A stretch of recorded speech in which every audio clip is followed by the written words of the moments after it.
देश के प्रधानमंत्री नरेंद्र मोदी के विषय पर आपत्तिजनक बयान देने वाले पाकिस्तान के विदेश मंत्री बिलावल भुट्टो के खिलाफ अमरावती में भाजपा के पदाधिकारियों ने प्रदर्शन किया।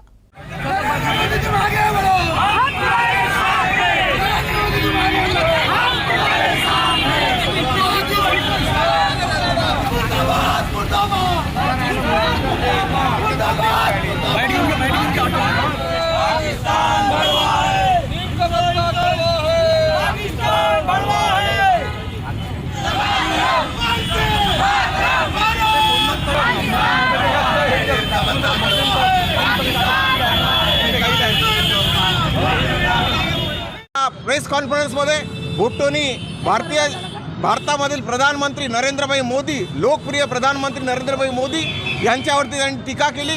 गुजरातचे कसाई म्हणून त्याचा उल्लेख केला। त्याचप्रमाणे आमचा संघ याचा सुद्धा संघावर सुद्धा टीका केली। आम्ही त्याचा निषेध म्हणून या ठिकाणी सगळे भारतीय जनता पार्टीचे सगळे कार्यकर्ते, अध्यक्ष या ठिकाणी आलो आहे आणि आम्ही भुट्टोचा मोठ्या प्रमाणात निषेध करतो की आज G20चे आपले प्रधानमंत्री नरेंद्र मोदी अध्यक्ष आहेत आणि त्यांना कुठेतरी एक ठेस पोचावी, आपल्या भारताचं नाव कुठेतरी खराब करण्याच्या दृष्टिकोनाने संयुक्त राष्ट्रामध्ये ज्या प्रेस कॉन्फरन्समध्ये या भुट्टोनी एक वेगळा भारताला निषेध देण्याच्या दृष्टिकोनातून त्या ठिकाणी हा त्यांनी विषय घेतला। पण आम्ही सगळे लोक त्या भुट्टोचा विरोध करतोय, निषेध करतोय।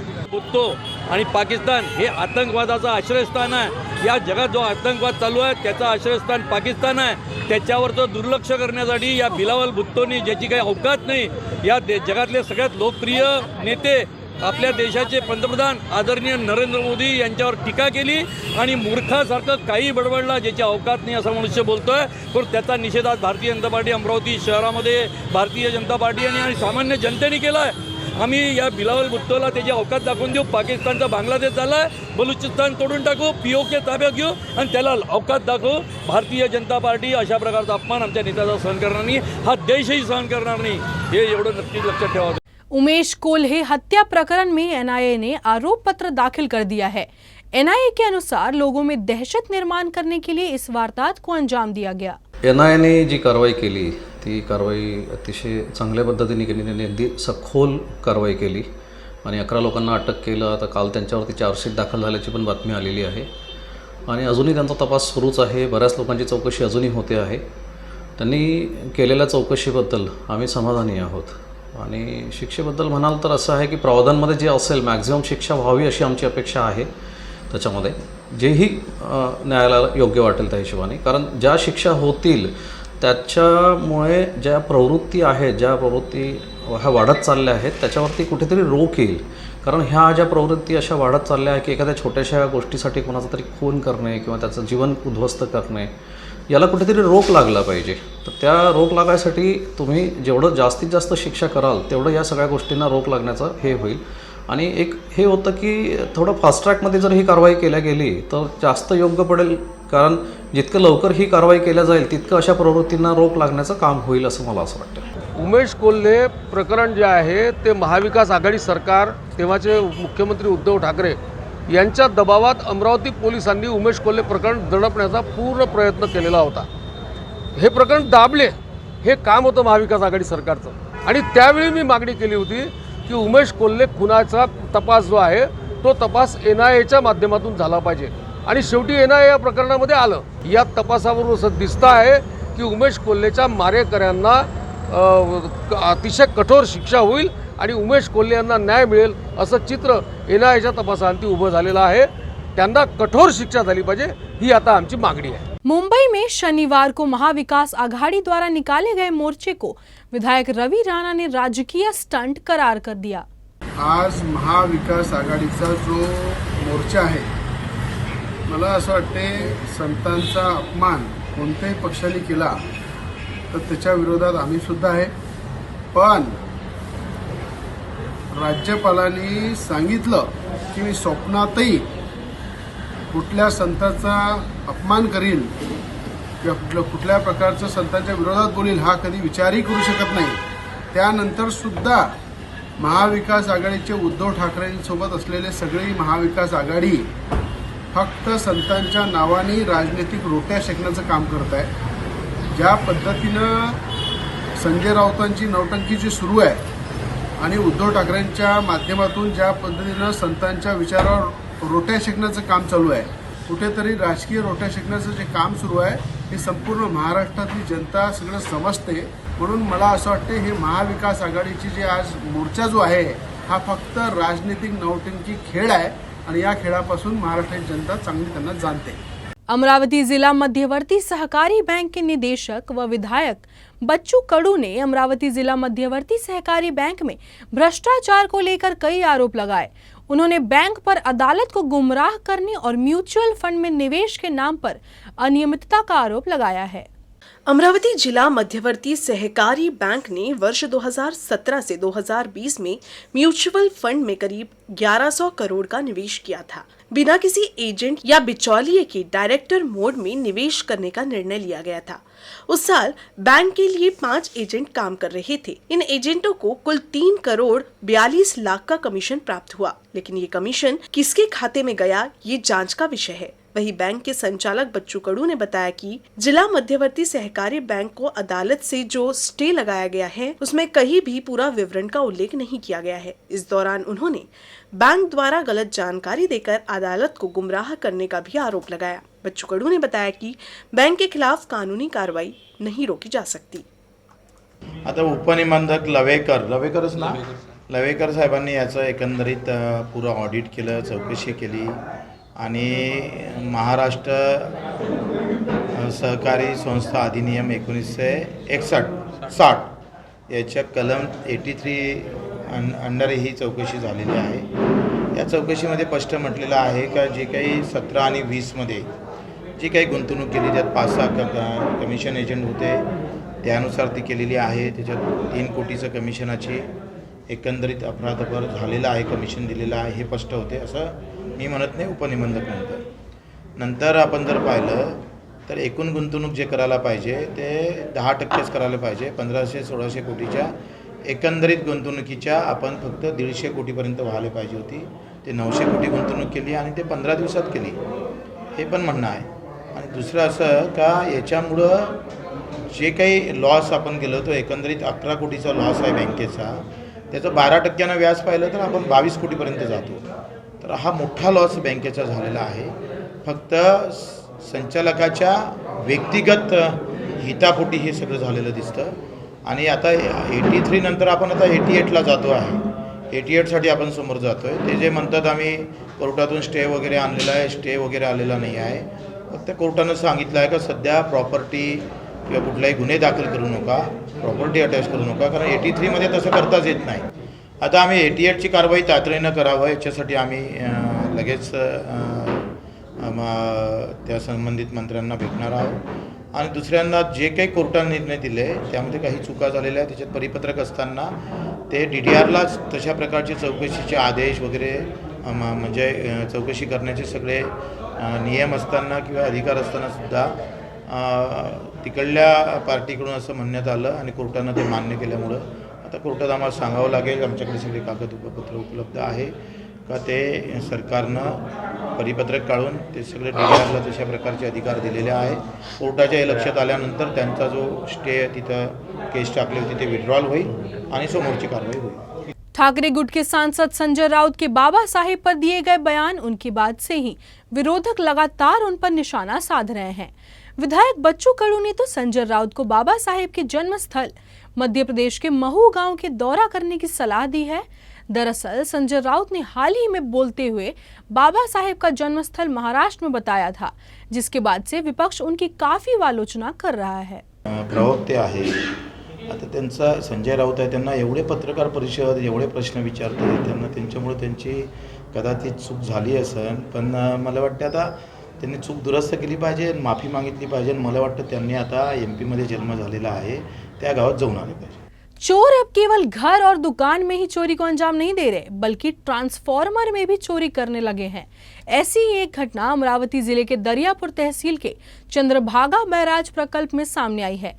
अज्ञात चोर ने प्रकल्प के सुरक्षा गार्ड से मारपीट कर उसे कमरे में बंद कर दिया और फिर ट्रांसफार्मर से तांबे का तार चुराकर वहां से भाग निकला. दरियापुर तहसील के खल्लार पुलिस थाना अंतर्गत चंद्रभागा बैराज प्रकल्प में बांध की देखभाल के लिए 4 सुरक्षा गार्ड नियुक्त किए गए हैं, लेकिन घटना वाली रात 2 गार्ड ड्यूटी पर तैनात थे। तभी रात करीब 1 बजे अज्ञात चोरों ने सुरक्षा गार्ड से मारपीट कर उन्हें बंधक बनाकर एक कमरे में बंद कर दिया। साथ ही किसी को इस घटना की जानकारी देने पर जान से मारने की धमकी दी। इसके बाद इन सभी चोरों ने सुरक्षा गार्ड के क्वार्टर के पीछे बिजली की डीपी पर लगे ट्रांसफार्मर में तोड़फोड़ की, जिससे ट्रांसफार्मर से करीब 300 लीटर ऑयल बह गया। ये चोर सुबह के 4 बजे तक ट्रांसफार्मर में तोड़फोड़ कर वहां से 296 किलो तांबे के तार चोरी कर वहां से भाग निकले। हालांकि जाते जाते इन चोरों ने सुरक्षा गार्ड का मोबाइल वहीं छोड़ दिया, जिसके बाद किसी तरह से दोनों गार्ड कमरे से बाहर निकले और वरिष्ठ अधिकारियों को चोरी की घटना की जानकारी दी, जिसके बाद खल्लार पुलिस ने मामला दर्ज किया है। फिलहाल पुलिस इन चोरों की तलाश कर रही है। अमरावती जिला वस्त्रोद्योग कामगार संगठन की ओर से सियाराम सिल्क मिल कंपनी के मजदूरों की मांगों को लेकर नांदगांव पेठ स्थित कारखाने के प्रवेश द्वार के सामने प्रदर्शन किया गया। सियाराम सिल्क मिल के सभी मजदूर पिछले 1 साल से कई तरह की समस्याओं से जूझ रहे हैं। इसकी शिकायत कर्मचारियों ने कई बार कंपनी प्रशासन से की, लेकिन कंपनी ने कोई समाधान नहीं किया। इसके बाद मजदूरों ने 2 नवंबर 2022 और 6 दिसंबर 2022 को अमरावती जिला वस्त्रोद्योग कामगार संगठन के माध्यम से कंपनी प्रशासन को मजदूरों की मांगों को लेकर पत्र भेजा, जिसमें वेतन वृद्धि, पीएफ और अन्य सुविधाओं से जुड़ी मांगे शामिल है। इन दोनों पत्रों का कंपनी की ओर से संगठन को कोई जवाब नहीं आया, जिसके विरोध में शुक्रवार को काला दिवस व विरोध प्रदर्शन किया गया। इस दौरान कंपनी के सभी कामगार शामिल हुए और कंपनी के खिलाफ जोरदार नारेबाजी किए। इसके बाद कंपनी गेट के सामने ही एक गेट मीटिंग की गई। बैठक को सीटू के जिला सचिव सुनील देशमुख, अमरावती जिला वस्त्रोद्योग संगठन के अध्यक्ष सुभाष पांडेय, जिला सचिव महेंद्र बाबू, कोषाध्यक्ष अंकुश वाघ, श्रमिक संघ के जिला उपाध्यक्ष ओम प्रकाश वाघमारे ने संबोधित किया। जब तक कर्मचारियों की पूरी मांगे नहीं मान ली जाती, तब तक ये संघर्ष जारी रहेगा। सियाराम सिल्क मिल के मजदूरों का आंदोलन शुरू है। यहाँ पर मजदूरों ने अपना संगठन बनाया है। वो मजदूर सीआईटीयू के नेतृत्व में अमरावती जिला वस्त्रोद्योग कामगार संगठन के नेतृत्व में संगठित हुए हैं। संगठन के ओर से मैनेजमेंट को बीते 1.5 महीने से 2 पत्र दिए गए। 6 दिसंबर को मांग पत्र दिया गया, उस पर भी कोई मैनेजमेंट ने पत्र दिया ना फोन किया। इस वजह से कामगारों का जो असंतोष है, कामगारों में अपने मांगों के लिए जो मैनेजमेंट के खिलाफ में आक्रोश है, वो व्यक्त करने के लिए अमरावती जिला वस्त्रोद्योग कामगार संगठन की ओर से आज ब्लैक डे मनाया जा रहा है। हम सीआईटीयू के नेतृत्व में कोई विध्वंसक आंदोलन करने की परिभाषा नहीं करते, हमारा इतिहास भी नहीं है। लाल झंडा ये मजदूरों के साथ और मजदूरों के लिए, हक के लिए लड़ता है। लेकिन कानून लड़ाई अभी हमने शुरू की है। उस मुताबिक जो आज का प्रदर्शन है, ये सिर्फ मैनेजमेंट का ध्यान आकर्षण करने के लिए, अपने मांग पत्र के ऊपर ध्यान आकर्षण करने के लिए है। अमरावती में संत गाडगी बाबा के पुण्यतिथि पर 14 से 21 दिसंबर तक महोत्सव का आयोजन किया गया। अन्नदान, भागवत कथा, सामुदायिक प्रार्थना, व्याख्यान, हरिपथ, भक्ति संगीत, पुण्य स्मरण, श्रद्धांजलि आदि विभिन्न कार्यक्रमों का आयोजन किया गया। इसमें बड़ी संख्या में श्रद्धालु शामिल हो रहे हैं। संत गाडगे महाराज एक समाज सुधारक थे, जो महाराष्ट्र में सामाजिक विकास करने हेतु साप्ताहिक उत्साह का आयोजन करते थे। उन्होंने उस समय भारतीय ग्रामीण इलाके का काफी सुधार किए और आज भी उनके कार्यों से कई राजनीतिक दल और सामाजिक संस्था प्रेरणा ले रही हैं। संत गाडगे महाराज दान के स्वरूप में मिले पैसों का उपयोग सामाजिक विकास और गांव में स्कूल, धर्मशाला, अस्पताल और मवेशियों के निवास स्थान बनाने में करते थे। अपने कीर्तनों के माध्यम से जन जन तक लोकोपकार और समाज कल्याण का प्रसार करते थे। अपने कीर्तनों के द्वारा उन्होंने अंधविश्वास के खिलाफ लोगों को जागरूक करते थे। उनके विचार आज भी सभी के लिए प्रेरणादायी है। इसी बात का संदेश देते हुए अमरावती में संत गाडगे बाबा के पुण्यतिथि पर महोत्सव का आयोजन किया गया है। जिसमें विविध उपक्रम आयोजित किए गए हैं। समाधि स्थल पर स्वास्थ्य जांच शिविर का आयोजन किया गया। शिविर में बड़ी संख्या में लोगों का स्वास्थ्य जांच किया गया और डॉक्टरों के मार्गदर्शन में दवाइयां वितरित की गई। अकोला में स्थानीय अपराध शाखा की टीम द्वारा शेगांव में एक सर्राफा व्यापारी को चोरी के मामले में गिरफ्तार करने के बाद अप्राकृतिक प्रताड़ना और सराफा व्यापारी के पैरों पर खौलता पानी डालने के गंभीर मामले में पुलिसकर्मियों को बर्खास्त और डिमोशन किया गया। विश्वसनीय सूत्रों से मिली जानकारी के अनुसार अब इस मामले की जांच सीआईडी को सौंप दी गई है। शेगांव के एक सराफा व्यापारी को अकोला पुलिस के स्थानीय अपराध शाखा के तत्कालीन अधिकारी नितिन चौहान, शक्ति कांबले, संदीप कटकर सहित कुछ कर्मचारियों ने व्यापारी से चोरी का सोना खरीदने के संदेह में गिरफ्तार किया था। गिरफ्तारी के बाद पुलिस कर्मियों ने फिरियादी सराफा व्यापारी से पुलिस हिरासत में अप्राकृतिक प्रताड़ना और अमानवीय यातना दी थी। इस मामले में शिकायत के बाद जांच शुरू हुई। इसमें दोषी पुलिस कर्मियों को निलंबित कर दिया गया था, जबकि 2 पुलिस कर्मियों को बर्खास्त भी कर दिया गया था। साथ ही पुलिस अधिकारी का डिमोशन भी किया गया था। विश्वसनीय सूत्रों से मिली जानकारी के अनुसार अब इस मामले में अब विशेष पुलिस महानिरीक्षक ने जांच को सीआईडी को सौंप दिया है। बुल्ढाना पुलिस ने शहर के 12 घरों में चोरी की वारदातों को सुलझाने में सफलता हासिल की है। इस मामले में पुलिस ने मुख्य आरोपी समेत 5 लोगों को गिरफ्तार किया है। गिरफ्तार आरोपियों में कोऑपरेटिव संस्था के अध्यक्ष, प्रबंधक और सोना खरीदने वाला सराफा व्यवसायी शामिल है। इन आरोपियों के पास से चोरी का सोना चांदी जब्त किया गया है, जबकि इस मामले में कई अन्य आरोपी फरार बताए जा रहे हैं। बुल्ढाना शहर में 2021 से अब तक घरों में चोरी के कई मामले दर्ज हो चुके हैं। चोरी के इन मामलों की जांच के दौरान गुप्त सूचना के आधार पर बुल्ढाना शहर थाने की अपराध शाखा की टीम को सूचना मिली कि घर में चोरी करने में बुल्ढाना के जौहर नगर निवासी सैयद आदिल शामिल है। इस जानकारी के आधार पर पुलिस ने जब सैयद आदिल को हिरासत में लिया गया और पूछताछ की गई तो उसने और अपने साथी सैयद शेख समद उर्फ राजू बागवान और जालना जिले के भोकरदन के शेख बबलू के साथ मिलकर चोरी करने की बात स्वीकार की। खास बात यह है, चोरी के बाद सोने चांदी के जेवरात ये सभी बुल्ढाना स्थित यूनाइटेड कोऑपरेटिव सोसाइटी में गिरवी देते थे।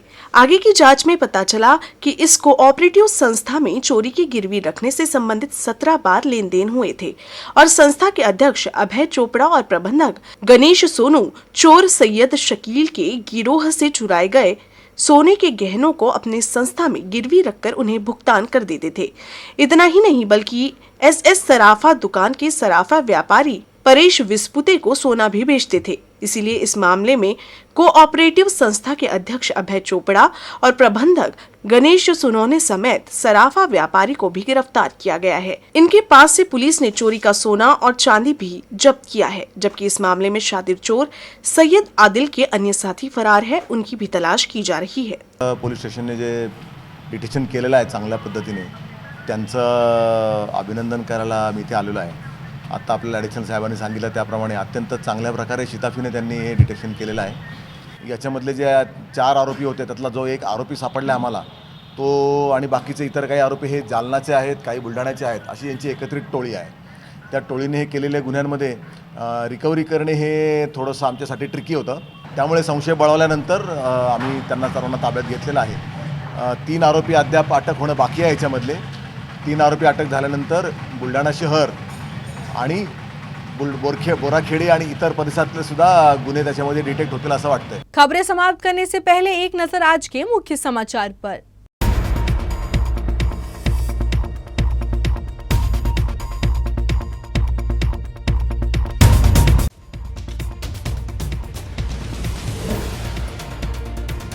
अमरावती में भाजपा ने बिलावल भुट्टो के विरोध में प्रदर्शन किया।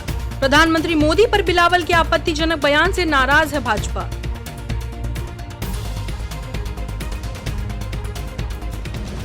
उमेश कोल्हे हत्या प्रकरण में एनआईए ने दाखिल किया चार्जशीट। एनआईए के अनुसार लोगों में दहशत निर्माण करने के लिए की गई हत्या।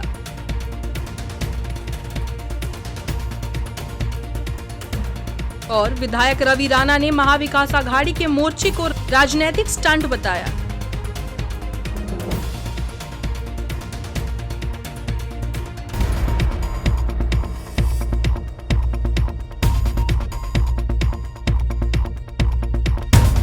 फिलहाल के लिए बस इतना ही। हम फिर लौटेंगे और करेंगे यूं ही खबरों की बात। आप ऐसे ही बने रहिए यूसीएन न्यूज के साथ। नमस्कार।